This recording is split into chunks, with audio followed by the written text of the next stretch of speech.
Bonjour, vous êtes contribuable et les modalités de paiement de votre impôt sur le revenu devraient évoluer en 2018. Effectivement, le prélèvement à la source sera théoriquement mis en place. Globalement, ça consiste en quoi? Eh bien, à retenir à la source vos impôts sur vos salaires, sur vos pensions de retraite, au fur et à mesure de leur encaissement. Vous encaisserez ainsi du net, mais attention, une régularisation ultérieure pourra être réalisée et on va voir que finalement le mécanisme qui pourrait apparaître simple est en définitive assez complexe. Alors comment ça marche? Eh bien, première étape, vos revenus 2016 seront normalement imposés en 2017.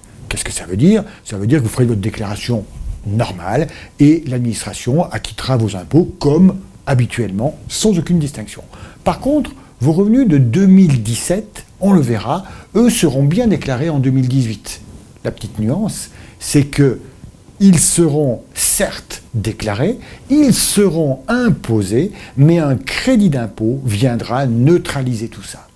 Quant aux revenus 2018, ils seront normalement imposés en 2018. Alors, qui va prélever vos impôts en réalité? Eh bien, pour tout ce qui est le prélèvement à la source, ce seront vos employeurs, vous et celui de votre épouse bien entendu, qui auront vocation à retenir ça sur vos traitements et salaires. Ce sera vos caisses de retraite si vous avez des gens qui sont retraités. Mais pour des revenus tels des revenus fonciers ou des revenus d'activité pour les professionnels, BIC, BNC, bénéfices agricoles, alors ce seront des acomptes spontanés que vous devrez verser mois par mois pour remplir votre obligation d'acquittement à la source. Alors comment ça va fonctionner en rythme de croisière? Eh bien si je pars l'année N, peu importe, à partir du 1er janvier, je vais avoir un certain nombre d'acomptes, un certain nombre de prélèvements qui vont être pris sur quoi? Sur mon revenu actuel, mais sur la base d'un taux de mes revenus de l'année N-2. Et ça, jusqu'au mois de septembre. Dans l'intervalle, j'aurai déclaré mes revenus, bien entendu de l'année précédente, et à partir du 1er septembre, c'est sur la base des revenus de l'année précédente, donc N-1, que je vais avoir les prélèvements. Bien entendu, en fin d'année, on aura également une régularisation qui aura vocation à être mise en place, et si j'ai trop payé, l'administration me remboursera. Si je n'ai pas assez payé, eh bien dans ce cas-là, je devrais étaler des versements supplémentaires sur 4 mois. Quel est le taux qui va m'être appliqué par mon employeur, par ma mutuelle, caisse de retraite, etc. Eh bien, sur le plan technique, c'est un taux qui est donné par l'administration fiscale en fonction de mes revenus de l'année N-2. Première chose. Deuxième chose, il peut être nul si je ne suis pas imposable. Troisième chose, il peut s'agir de ce qu'on appelle le taux neutre, c'est-à-dire que dans ce cas-là, mon employeur ne pourra pas savoir quel est mon patrimoine et ma situation fiscale que j'ai par ailleurs. Et enfin, une dernière option, c'est le taux individualisé. Dans un couple, si les revenus sont différents, chacun aura un taux proportionnel à ses propres revenus.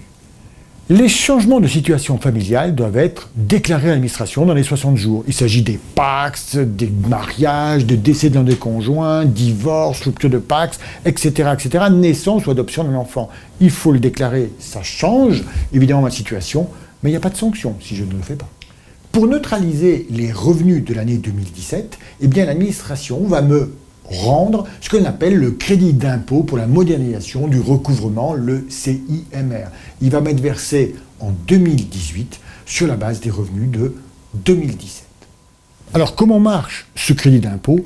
Eh bien sur l'ensemble des revenus courants, ça va m'être restitué. En clair, mes revenus courants de 2017 ne seront pas imposables.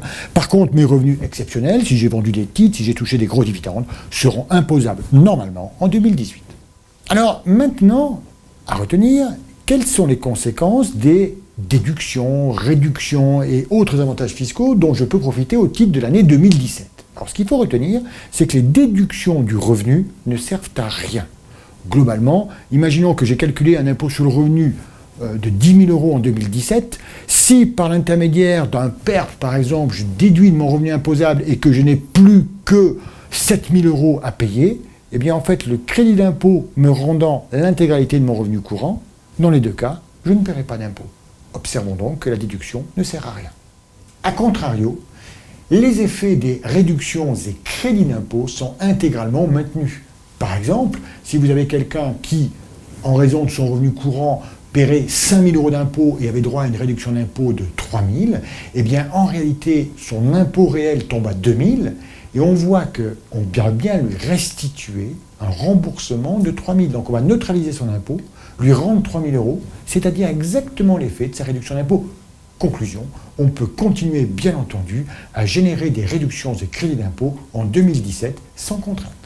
Pour les revenus et les déficits fonciers surtout de l'année 2017 et 2018. Comment ça va se passer? Eh bien en fait on va prendre en compte 50% des travaux réalisés en 2017, 50% des travaux réalisés en 2018 pour, par définition, avoir un risque non négligeable de perte d'une partie de l'effet fiscal qu'auraient pu générer ces déficits fonciers. C'est la raison pour laquelle il faut être vigilant parce que ces travaux peuvent parfois être reportés sur l'année suivante pour en avoir des effets supplémentaires.